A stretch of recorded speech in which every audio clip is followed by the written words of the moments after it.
Hello दोस्तों, आज हम देखने वाले हैं प्रोज के class 12th chapter first the last lesson. तो चलिए शॉर्ट आंसर टाइप क्वेश्चन देख लेते हैं। पहला क्वेश्चन क्या है? What was the bulletin board, how was it important? तो इसका आंसर क्या होगा? The bulletin board was the centre of the informations near the town hall. All the bad news had come from the bulletin board for the last 2 years. Has he lost battles? He drafts the order of the commanding officer.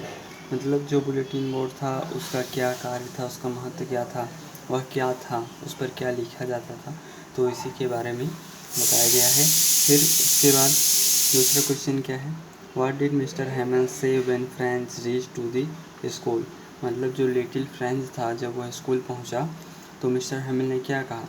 When Franz reached to the school, he saw that there was all silent and he was fearing. But Mr. Hamel said very kindly to him, "Go to your place quickly, little Franz."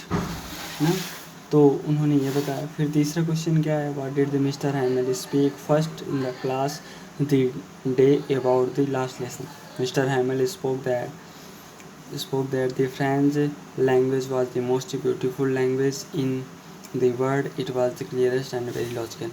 तो जो French जो Persian लोग थे वो आने वाले थे, तो फिर जब ये अंतिम दिन बचा था तो ये कह रहे थे कि beautiful language.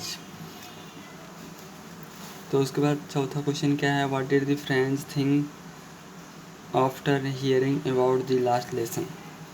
When the French hearing that it is the last lesson, then French felt very sad, and this word was like thunderclap for him. He felt very sorry because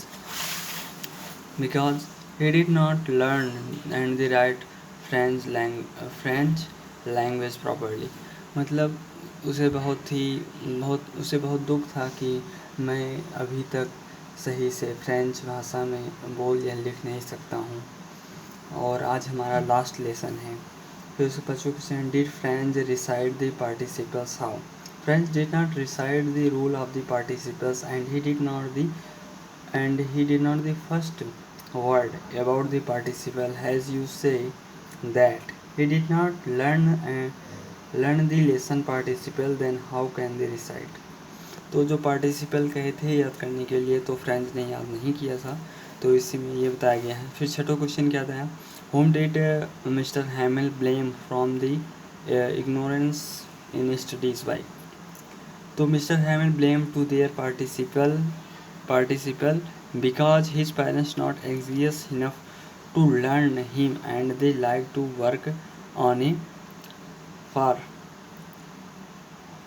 for a little money. They also blame to the himself because when he either go for fishing then that the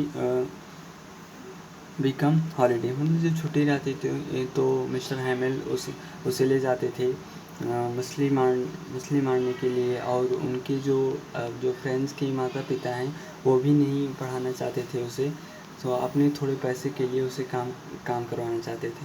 तो यही सब कारण था कि वो अभी तक French भाषा में ना ही बोल सकता था और ना ही लिख सकता था। फिर सातवां क्वेश्चन है, what did the mister हैमिल say about the language and its importance? Mister हैमिल said the French language was the most beautiful language in the world.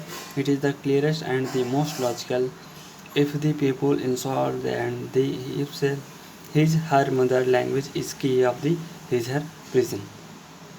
जैसे मतलब इसमें इस तरह समझ सकते हैं, जैसे कोई वस्तु हमारे पास रहती है तब तक हमें उसकी इम्पोर्टेंस पता नहीं चलता, और जब वही वस्तु हमारे पास नहीं रहती तब हमें उसकी इम्पोर्टेंस पता चलता है। तो इसी तरह से ये लोग भी, जब तक ये लोग आज़ाद थे तब तक इन्हें अपनी मातृभाषा का कोई वो नहीं था, ये ना ही उसे सीख रहे थे, ना ही बोलने के लिए प्रयास कर रहे थे, और जब ये एक बैटल में हार गए तब वे कह रहे हैं कि मुझे ये बहुत ही अच्छा है, इस तरह से ये बातें कर रहे हैं।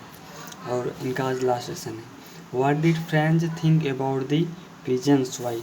फिर उसके बाद जो पाठ में बताया गया था कि जो मिस्टर हैमिल कहते हैं कि हम लोग पर ये मतलब दबाव बनाकर हमें भाषा सिखा सकते हैं, क्या इन कबूतरों को भी वे इन पर अधिकार जमा सकते हैं। तो इसमें क्या कहा गया, friends think about the pigeons, will they make them sign of the German even pigeons, because that time after coming to German language and the pigeons cooling very low। तो ये जो जर्मन के लोग आने वाले हैं ये कबूतरों पर कोई दबाव नहीं डाल सकते कि तुम फ्रेंच नहीं बोल सकते इस तरह से, भले ही आदमी के ऊपर दबाव डालकर इन्हें जर्मन भाषा कहीं बोलने के लिए उन पर दबाव बना, लेकिन जो कबूतर हैं वो स्वतंत्र हैं, उन पर कोई दबाव नहीं बनाया जा सकता। लेकिन यहाँ जो फ्रेंच लोग हैं उनके ऊपर भी दबाव, वो शारीरिक रूप से दबाव डाल सकते हैं, लेकिन मानसिक रूप से वो दबाव कभी नहीं डाल सकते ना। कोई मातृभाषा अपनी कभी नहीं भूलता और उन मानसिक रूप से उन पर कोई दबाव नहीं कर सकते। What did Mr. फिर नवा question, what did mister Hamel observe there at last? Mr. Hamel observed first at one thing, then at another, as if he wanted to fix in his mind just how everything looked in that little schoolroom। तो इसका उत्तर ये होगा।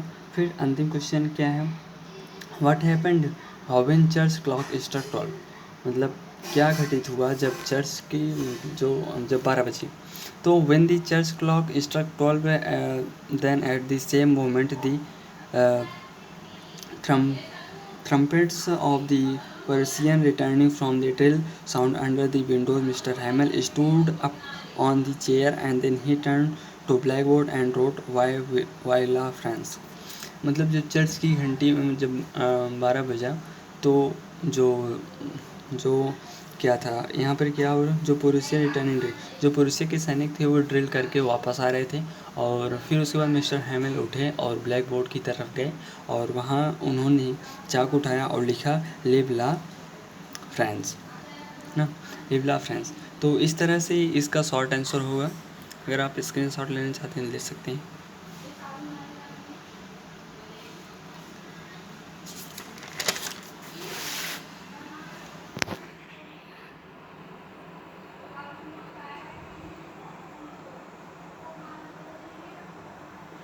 तो ठीक है, अगले video में हम आपको लॉन्ग आंसर टाइप क्वेश्चन बताएंगे। तब तक के लिए ओके बाय।